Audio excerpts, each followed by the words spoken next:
자, 한 번 더 할게요. 옆에 분, 뒤에 분 인사하면서 함께 예배 드리게 되어 기쁩니다.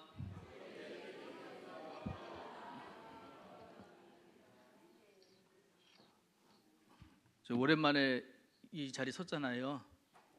그죠? 부담이 엄청 되는 거예요. 우리 황 목사님 또 이렇게 대단하신 분이시고 또 우리 목사님들이 설교 너무 잘하는데 어디 비빌 데가 있을까 하고 엄청 고민이 돼가지고 뭐라도 잘해야 되겠다 싶어가지고 설교 준비를 엄청 했거든요.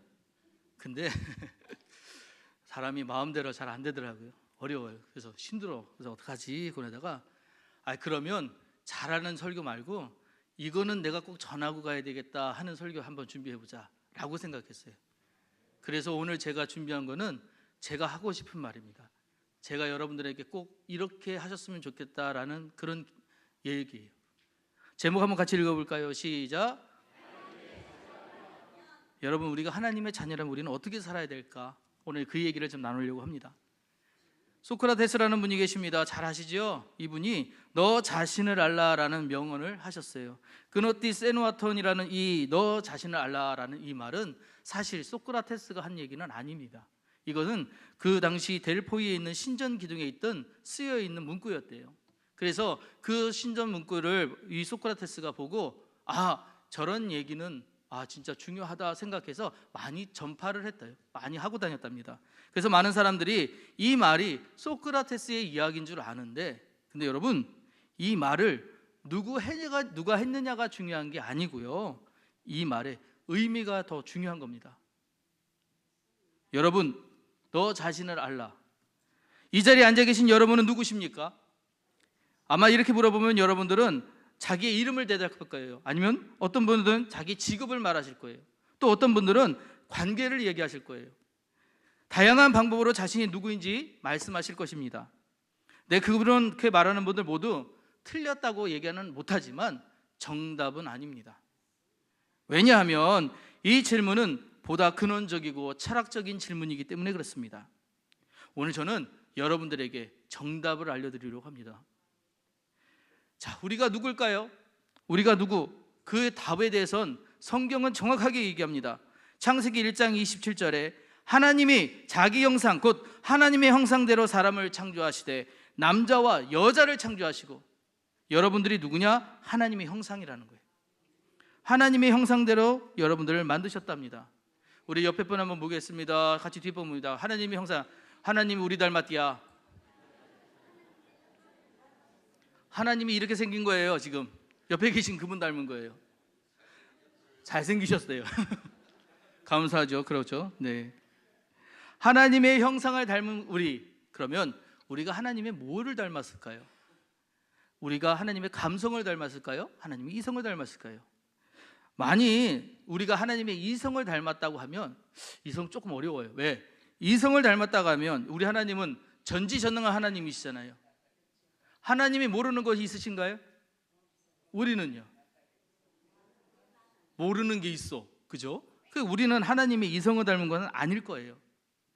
그래서 이성은 아닐 거다라고 하는 이 얘기에 하나님 뭐라고 답하시냐? 이사야서 55장 8절에 이는 내 생각이 너의 생각과 다르며 내 길은 너희의 길과 다름이니라. 여호와의 말씀이니라. 여러분, 말씀 끝에 여호와의 말씀이니라는 건 하나님이 딱 집어서 진짜 그렇게 하셨다는 얘기예요. 내 생각이 너의 생각과 다르다고 하는 것은 하나님의 뜻이 여러분의 뜻과 다르다는 거예요. 하나님은 완전하시지만 우리는 부족해요. 하나님은 온전하시지만 우리는 연약해요. 그거를 이해하는 거예요. 그러면 우리가 하나님 닮은 건 이제 이성이 아닌 것 같아요. 그죠? 그럼 감성, 우리가 가장 하나님을 많이 닮아 있는 것은 우리의 감성이에요. 왜냐? 우리가 하나님을 닮았다는 것은 그분의 마음, 감성을 닮았다는 것 같습니다. 하나님이 우리를 향한 그 사랑, 애틋한 감정을 우리가 알아 그 마음을 이해하는 것을 우리가 하나님 닮았다라고 이야기하는 것이죠. 김경일 교수라는 인지심리학자가 계십니다. 이분이 자신의 책 적정한 삶이라는 이 책에서 뭐라고 얘기하냐면, 감정이 왜 중요한가? 그것은 인간이 내리는 모든 결정은 감정 없이는 불가능하기 때문이다. 아무리 이성적이고 합리적인 과정을 통해 내린 결정이라 하더라도 그것은 결국 보이지 않게 감정이 개입한 결과이다. 여러분들이 무언가 선택하고 취하는 모든 과정 가운데 감정 없이는 안 된다는 거예요. 물건을 하나 살 때라도 마음이 동하지 않고는 사지 않는다는 것이죠. 우리의 이런 예민한 것들이 누구를 닮아 있느냐? 누구 닮았다고요? 하나님 닮았다고요. 제가 설교 중에 자꾸 질문을 하는 이유가 있습니다. 왜냐하면 여기 오셨잖아요. 예배 드리러 오셨잖아요. 그죠? 하나라도 여러분들한테 더 들려드리려고 자꾸 일부러 물어보는 거예요. 자꾸 딴 거 보지 마세요. 저를 보셔요. 못생겼더라도 좀 보셔요. 예? 예. 아우, 왜 그래요? 이런 사람도 있고 저런 사람도 있는데 다 하나님의 형상이에요. 할렐루야. 예. 자, 우리가 감정이 하나님이 닮아 있는데 이제 여러분 문제가 있어요. 이 형상이 타락을 했습니다. 인간은 타락해서 낙원에서 추방되었다라고 이야기합니다. 인문학자 카프카가 이런 얘기를 했습니다. 인간은 성급해서 낙원에서 추방되었고 인간은 나태해서 낙원으로 돌아가지 못한다. 여러분, 우리가 성급해서 하나님으로부터 멀어졌다는 거예요. 하나님은 분명히 선악과를 얘기하시면서 따 먹으면 죽는다라고 얘기하셨는데 그걸 마귀가 따 먹으면 죽을까 하노라라고 전달하는 그 말을 듣고 우리는 성급하게 판단한 거예요. 아, 그러면 그럴 수도 있겠구나. 그 성급함이 우리를 낙원에서 추방하게 됐던 거예요. 그러면요, 우리가 추방되었어. 그럼 다시 돌아가야 하잖아요. 우리 본향이잖아요. 근데 문제가 있어. 두 번째 원죄라고 불리는 나태함이요. 돌아가려는데 애쓰지 않습니다. 돌아가려는데 노력하지 않아요. 그냥 어떻게 되겠지. 그냥 흘러가는 대로 되겠지. 그거 아니라는 거예요. 인간의 나태함 때문에 우리가 다시 낙원으로 들어가지 못하는 그 마음, 하나님이 안타까워하는 그 하나님으로부터 멀어진 그 이유라는 것입니다. 히브리어 수구라는 단어가 있습니다. 이 단어가 변절하다, 돌아서다라는 뜻인데 그 뜻은 하나님의 뜻에서 벗어났다는 거예요. 여러분, 하나님 뜻에서 벗어났다는 게 뭔가요? 하나님 뜻에서 벗어났다. 우리가 죄를 얘기할 때 히브리어로 하타라고 합니다. 그걸 또 히라버어로는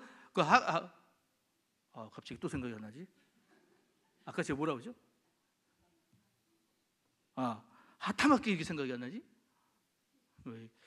하타라고 하는데 그 뜻이 어쨌든 같아요. 히브리어 뜻이나 아니면 그 히라버 뜻이 같아요.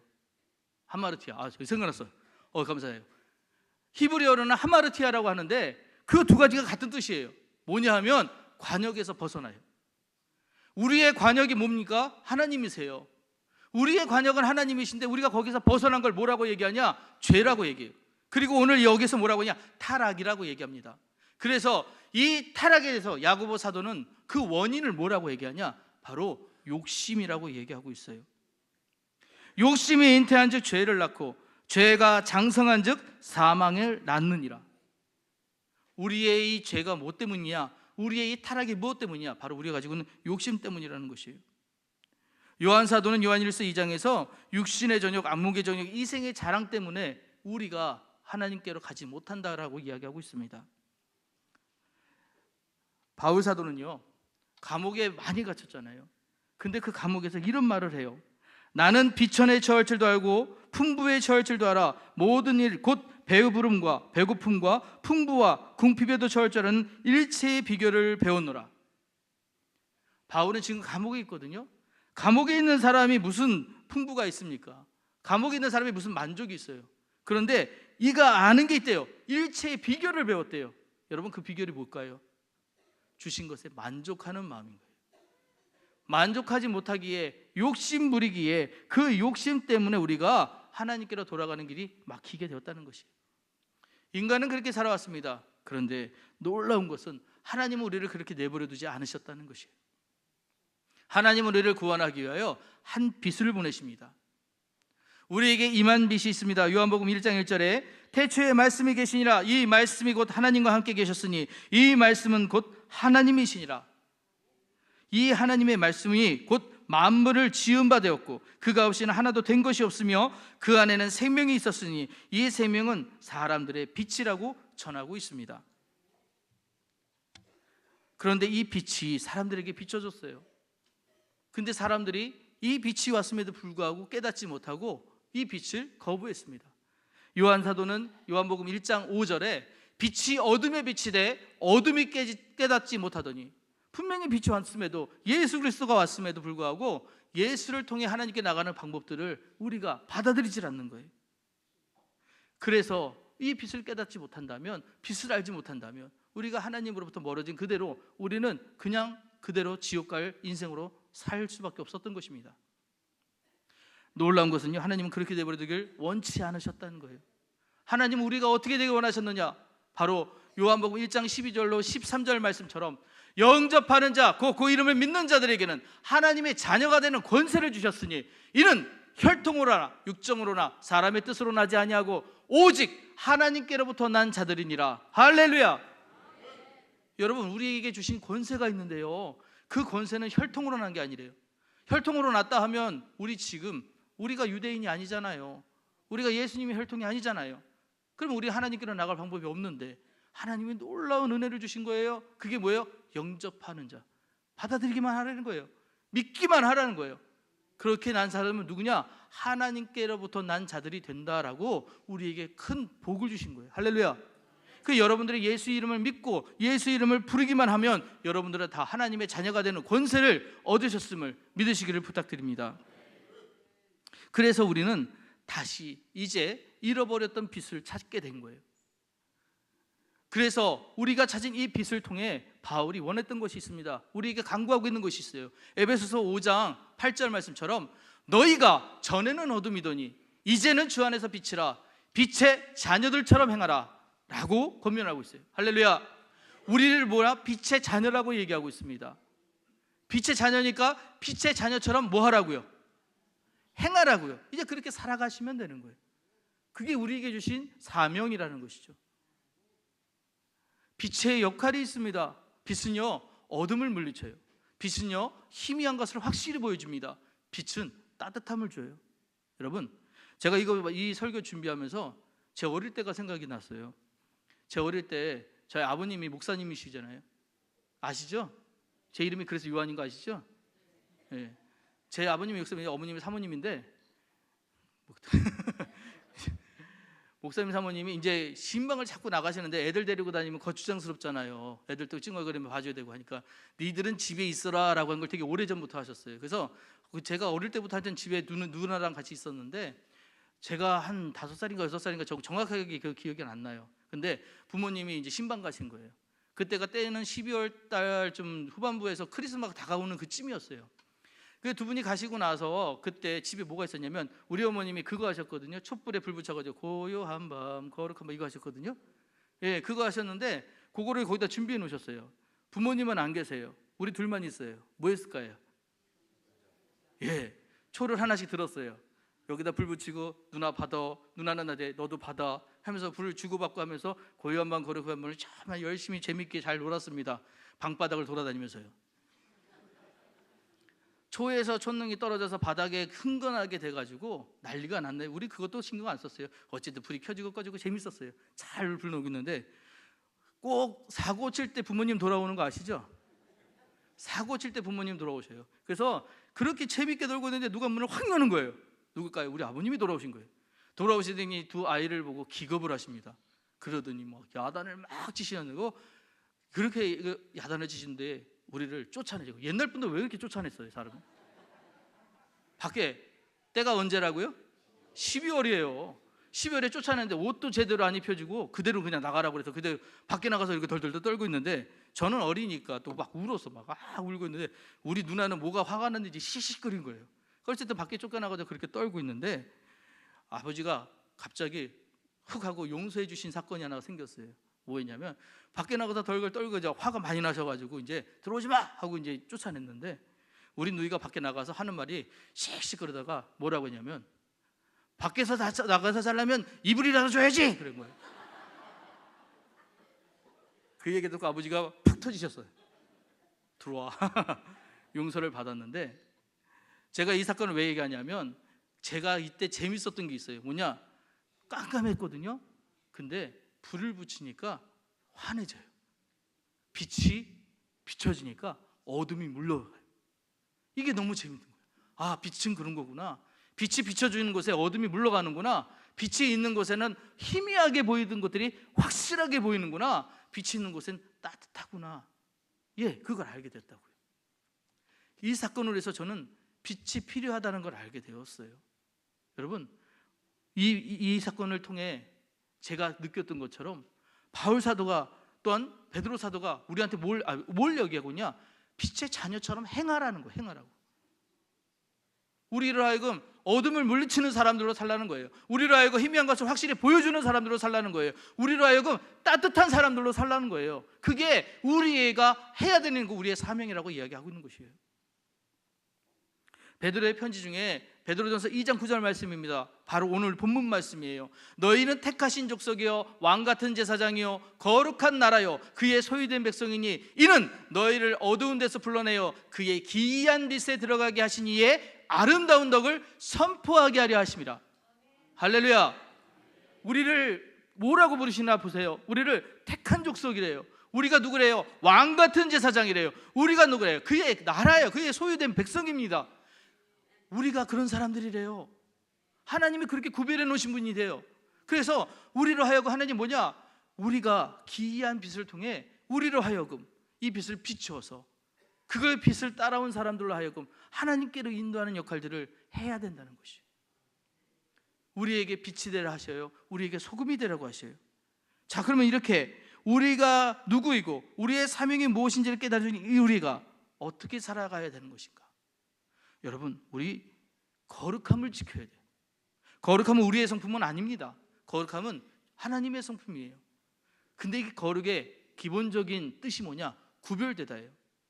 어둠과 빛을 나누시고 할 때 그 나누고가 이 구별되다라는 뜻이에요. 히브리어로 이 카도시라는 뜻인데 첫 이 구별되다라는 뜻에 여러분, 그러면 우리는 어떻게 구별돼야 되는지를 여러분 꼭 생각하셔야 돼요. 구별되다 하면 좋은 것과 나쁜 것이 분명히 있거든요. 그럼 여러분은 나쁜 것으로 구별돼서는 안 되잖아요. 페이머스가 돼야지 노토리스가 돼서는 안 되잖아요. 유명한 사람이 되어야지 악명 높은 사람이 돼서는 안 되잖아요. 악명으로 유명해지실래요?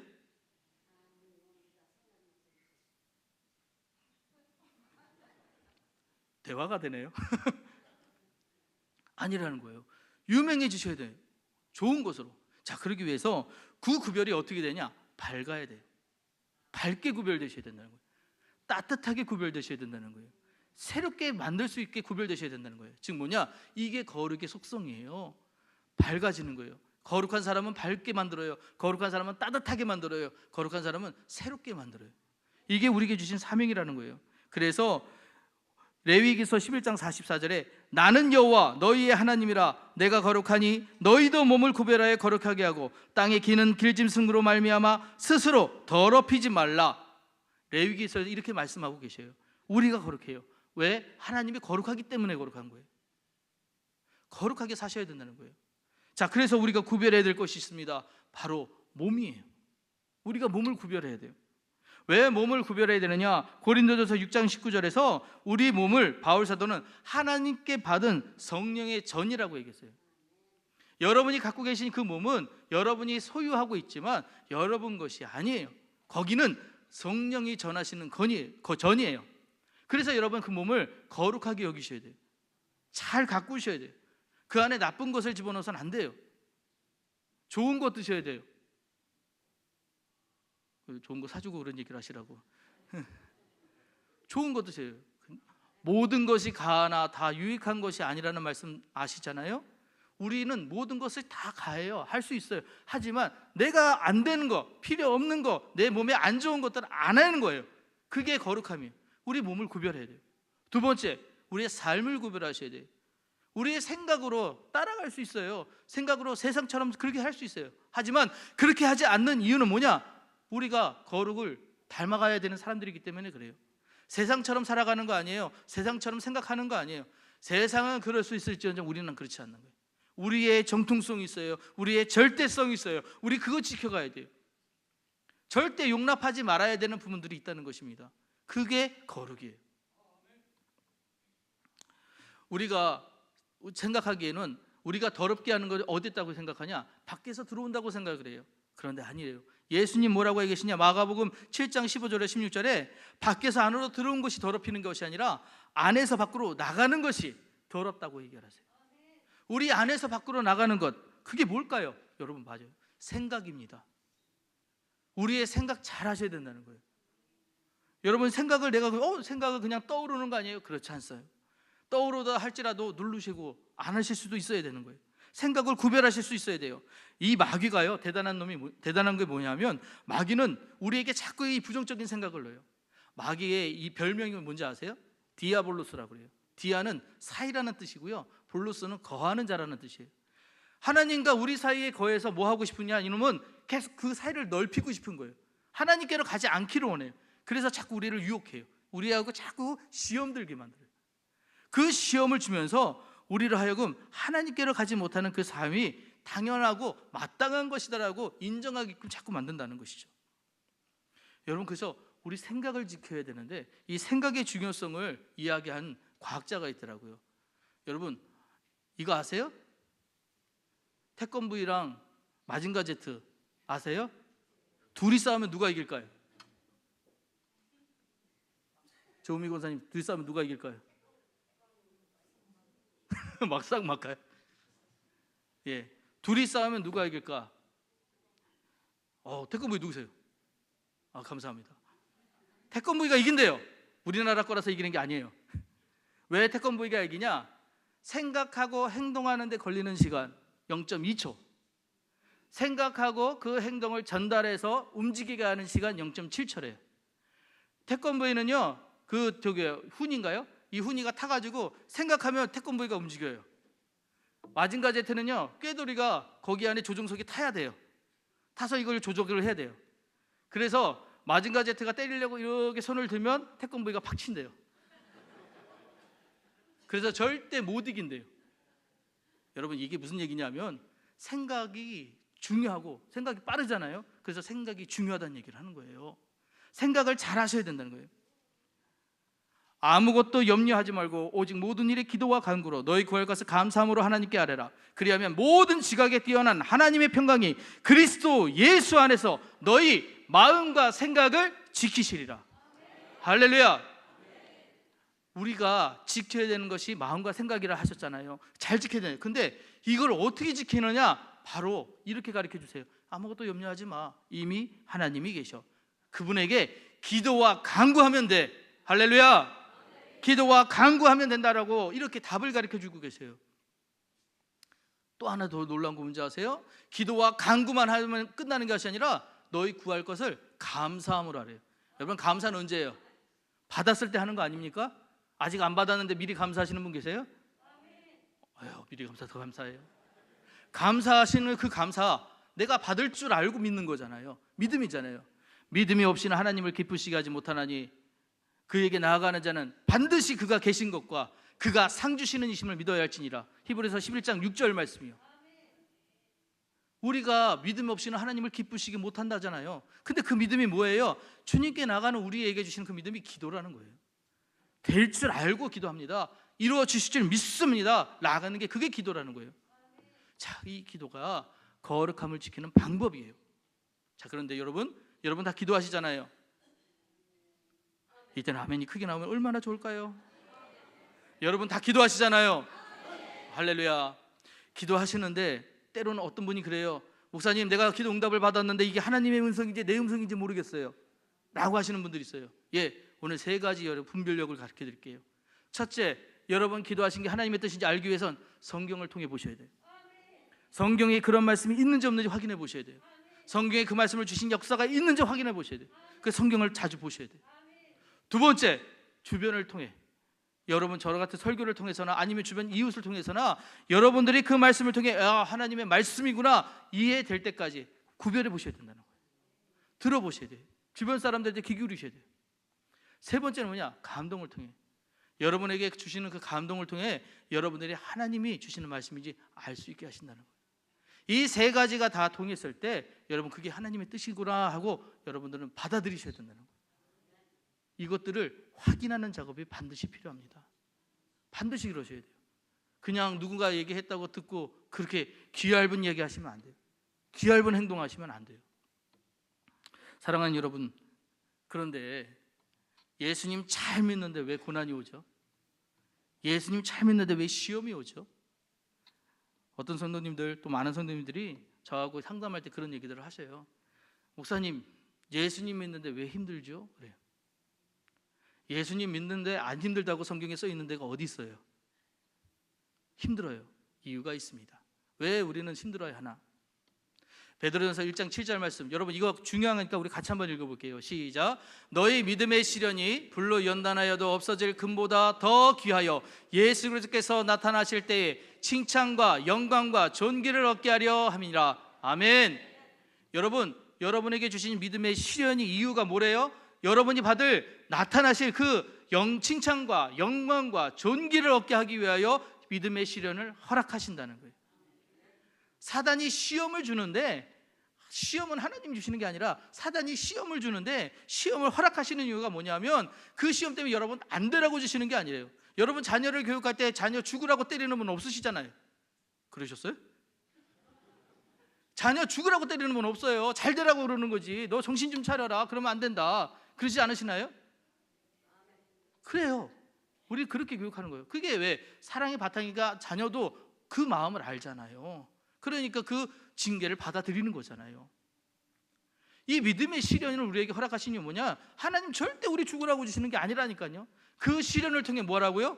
더 강해지라고, 더 자라나라고. 그래서 그리스도의 장성한 분량까지 성장할 때까지 그 믿음이 잘 자라나게끔 하나님은 원하고 계셔서 그 시험을 허락하신다고요.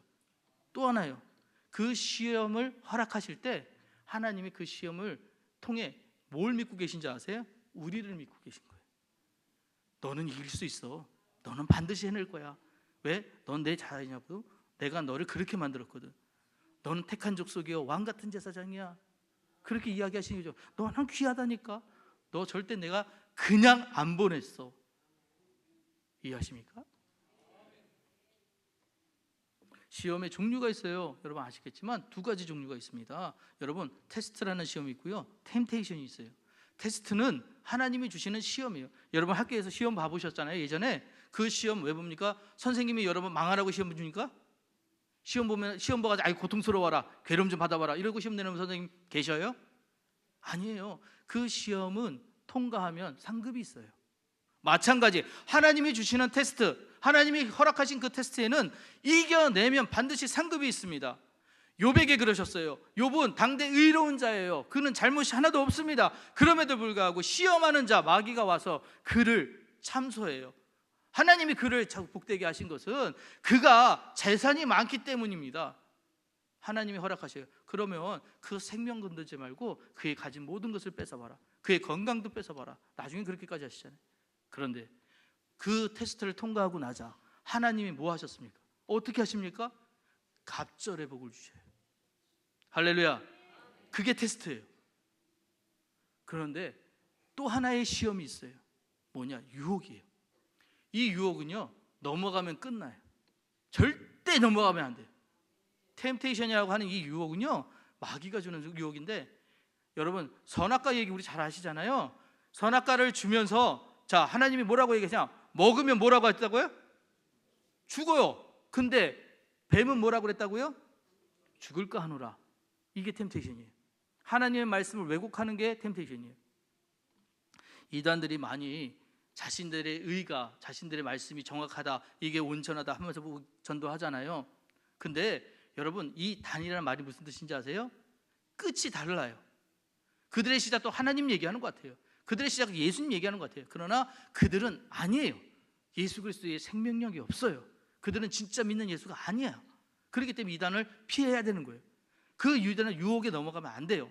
그 유혹이 뭔지 아세요? 그 유혹, 우리가 피해야 되는 사단의 시험인 것이에요. 이런 것들은 반드시 피하셔야 돼요. 이런 것들, 이 시험의 두 종류가 있는데, 사단이 이 시험을 주는 이유, 오카는 목사님이 계십니다. 이 목사님 잘 아시죠? 이 목사님이 저서 중에 시험이 없는 신앙생활은 없다라는 이 책이 있어요. 여기에 뭐라고 말씀하셨냐면, 마귀는 우리에게 의심을 불러일으켜서 하나님의 뜻이 아닌 세상의 방법으로 살게 한다라고 이야기해요. 그리고 나서 그러면 이 마귀가 주는 시험을 이기는 방법에 대해서 설명하시는데, 여러분 잘 들으세요. 이 시험을 이기는 방법이요, 아무리 절박한 상황이라도 하나님이 원하시지 않는 일이라면 절대 하지 않는 것. 다시 한번요. 하나님, 아무리 절박한 상황이라도 하나님이 원하시지 않는 일이라면 절대 하지 않는 것. 여러분, 이거요. 이게 시험을 이기는 방법이에요. 세상은 괜찮다고 해요. 아니, 남들 다 그렇잖아. 누구도 다 그렇게 살잖아. 그게 인생인데 뭐 너 하나 그런다고 해서 뭐가 특별하죠? 아니라는 거예요. 아니에요. 그 소리 들으시면 안 돼요. 우리가 들으는 거야. 어떠한 방법이에요. 어떠한 상황이에요. 절대로 우리가 아무리 절박한 상황이라도, 절박하다는 게 뭐예요? 그거 아니면 안 될 것 같은 상황이 있잖아요. 그죠?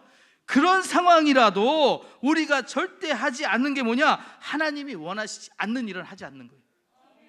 그걸 우리가 하고 살아가는 거예요. 그게 빛의 자녀예요. 그게 우리여야 하는 거예요. 그게 우리의 사명인 것입니다. 사랑하는 성도 여러분, 우리가 누구입니까? 우리는 하나님의 자녀입니다. 하나님의 자녀라면 하나님의 자녀답게 살아야 돼요. 하나님의 자녀답게 산다는 것은 하나님을 닮아가는 것이에요. 우리의 성경을 정경화 작업한 것이 있습니다. 그래서 우리 성경을 바블리카, 우리 캐논이라고 그래요. 캐논이라는 뜻이 뭐냐? 측정이라는 뜻이거든요. 표준이라는 뜻이에요. 우리가 갖고 있는 66권이 우리 인생의 측정 표준 잣대가 되는 거예요. 여러분, 그 측정 잣대를 가운데 놓으시고, 여러분, 우리 인생 항상 뭐 해보셨느냐? 우리가 하나님 말씀에서 벗어난 일은 없는가? 하나님 뜻에서 잘못된 것은 없는가? 확인하고 늘 그것들에 대해서 노심초사하셔야 돼요. 그게 우리 인생이에요. 예, 그렇게 살아가는 거예요. 제가 오늘 새벽에 말씀드렸어요. 자신에게는 철저하게 하셔야 되고요, 남들에게는 관용을 베푸시는 거예요. 그게 우리예요. 많은 사람들 사랑하셔야 돼요. 베푸셔야 돼요. 나누셔야 돼요. 하지만 자신에 대해서는 철저하셔야 돼요. 우리를 부르는 이름이 있어요. 우리 감리교인들이잖아요. 감리교잖아요. 여기가 감리교예요. 우리를 뭐라고 그냥 메도디스트라고 부릅니다. 메도디스트의 그 어원이 어디서 왔냐? 매스매틱스에서 왔어요. 수학이라는 자에서 왔습니다. 그만큼 철저하게 체계적인 사람들이라는 것이에요. 그 체계적인 것을 다른 사람들에게 잣대로 해서 나보다 부족해, 나보다 모자라, 이런 거 하라는 거 아니에요.